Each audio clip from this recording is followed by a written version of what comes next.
అదే ఇప్పుడు ఈ రోజుల్లో ఎరుపు కంటే మరుపు ఎక్కువ. 2 రాష్ట్రాల నుంచి 7 గవర్నర్లు వచ్చారు.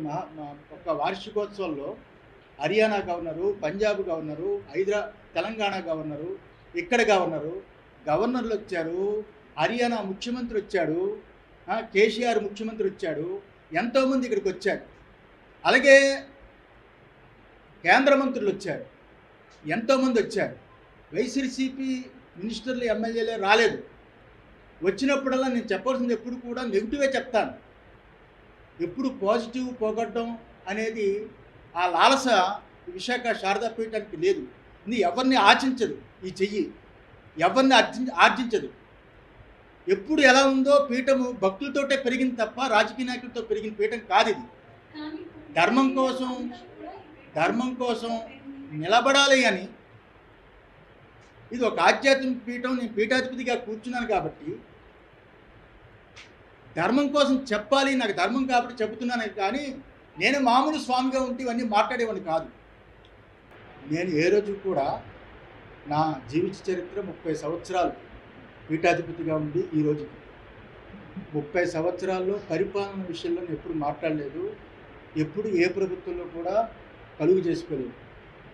ఆ రోజుల్లో చంద్రబాబు నాయుడు గవర్నమెంట్ చూశాను, కొత్తగా వచ్చిన రోజుల్లో.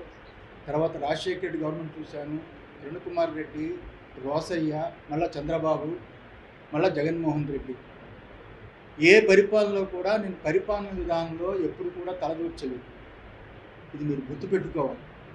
నేను దేవాదాయ ధర్మాదాయ శాఖ టీటీడీ వరకే పరిమితమై, ముఖ్యంగా ముహూర్తాలు నాకు అదృష్టమో దురదృష్టమో తెలియదు. కానీ తెలిసిన దాన్ని ఉన్నది ఉన్నట్టుగా డైరెక్ట్గా చెప్పడం అలవాటు.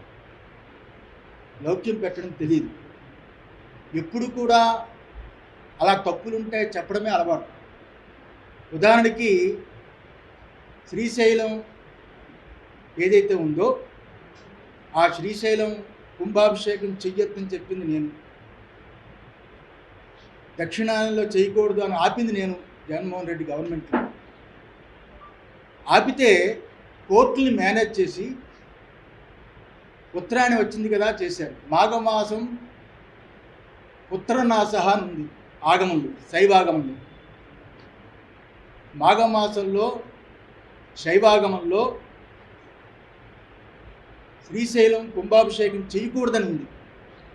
అది జగన్మోహన్ రెడ్డి గవర్నమెంట్లో దేవాదాయ శాఖ రాసి పంపించారు. ఇంకా చాలా ఉన్నాయి ఇందులో. రాజులకి పుత్రుడంటే రాష్ట్రమే కదా. ఈరోజు ఏం జరిగిందో మీరు చూశారు.